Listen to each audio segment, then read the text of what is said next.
Hello friends, Aunt Carrie here, ready to read some more. Today we are going to do the third part of Esio, Trot by Roald Dahl, illustrated by Quentin Blake. So this is how things went over the next 8 weeks. In the beginning, Alfie weighed 13 ounces.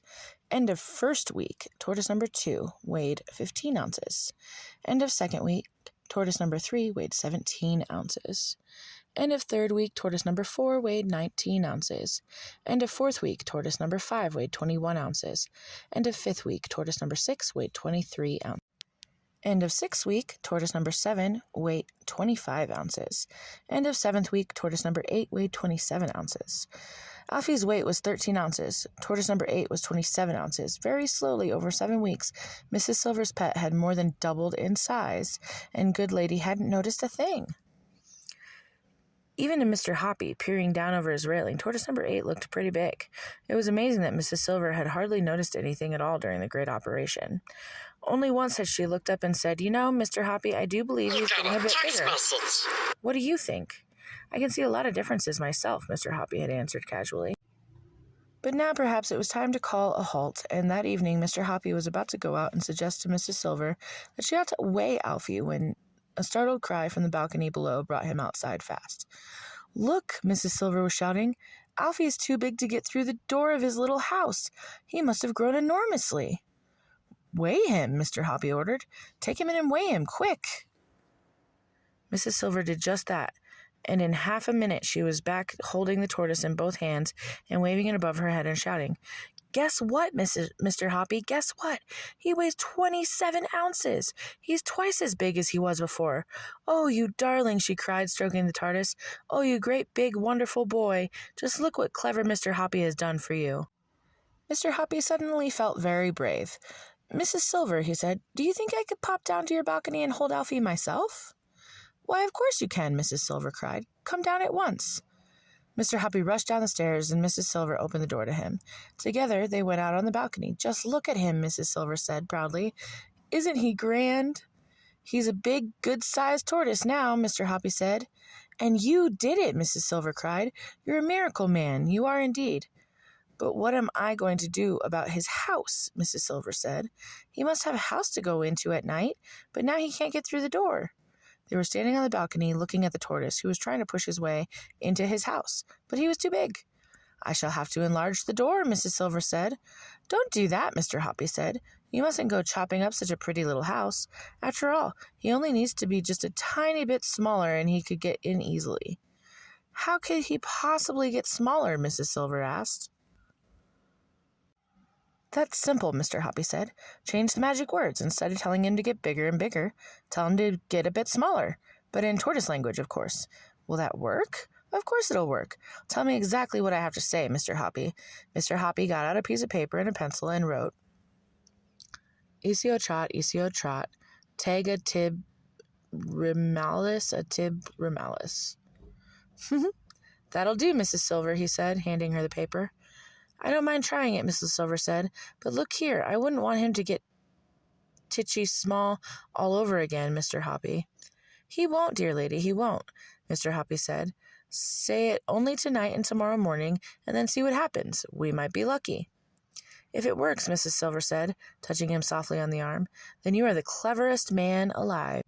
The next afternoon, as soon as Mrs. Silver had gone to work, Mr. Hoppy lifted the tortoise up from her balcony and carried it inside. All he had to do was to find one that was a shade smaller, so that it would just go through the door of the little house. He chose one and lowered it down with his tortoise catcher. Then, still gripping the tortoise, he tested it to see if it would go through the door. It wouldn't. He chose another. Again he tested it. This one went through nicely. Good. He placed the tortoise in the middle of the balcony beside a nice piece of lettuce and went inside to wait Mrs. Silver's homecoming. That evening, Mr. Hoppy was watering his plants on the balcony, when suddenly he heard Mrs. Silver shout from below, shrill with excitement. "Mr. Hoppy, where are you?" she was shouting. "Just look at this." Mr. Hoppy popped his head over the railings and said, "What's up?"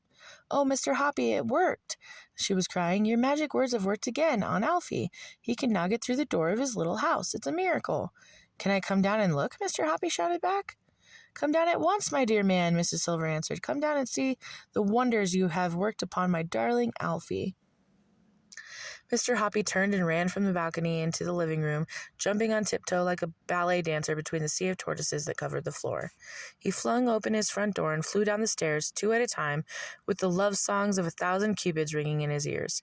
"This is it," he whispered to himself under the breath. "The greatest moment of my life is coming up now. I mustn't bish it? I mustn't bosh it.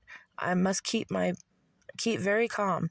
When he was 3/4 way down the stairs, he caught sight of Mrs. Silver already standing at the open door, waiting to welcome him with a huge smile on her face. She flung her arms around him and cried out, "You really are the most wonderful man I've ever met. You could do anything. Come in at once and let me make you a cup of tea. That's the very least you deserve." Seated in a comfortable armchair with Mrs. Silver's parlor sipping his tea, Mr. Hoppy was all of a twitter. He looked at the lovely lady sitting opposite him and smiled at her. She smiled right back at him. That smile of hers, so warm and friendly, suddenly gave him the courage he needed, and he said, "Mrs. Silver, please will you marry me?" "Why, Mr. Hoppy," she cried, "I didn't think you'd ever get around to asking me. Of course I'll marry you." Mr. Hoppy got rid of his teacup, and the two of them stood up and embraced warmly in the middle of the room. "It's all due to Alfie," Mrs. Silver said, slightly breathless. "Good old Alfie," Mr. Hoppy said. "We'll keep him forever." The next afternoon, Mr. Hoppy took all his other tortoises back to the pet shops and said that they could have them for nothing. Then he cleaned up his living room, leaving not a leaf or cabbage nor a trace of tortoise. A few weeks later, Mrs. Silver became Mrs. Hoppy, and the two of them lived very happily ever after. P.S. I expect you are wondering what happened to little Alfie, the first of them all. Well, he was bought a week later from one of the pet shops by a small girl named Roberta Squibb, and he settled down in Roberta's garden. Every day she fed him lettuce and tomato slices and crispy celery, and in the winters he hibernated in a box of dried leaves in the tool shed. That was a long time ago. Roberta has grown up and is now married and has 2 children of her own.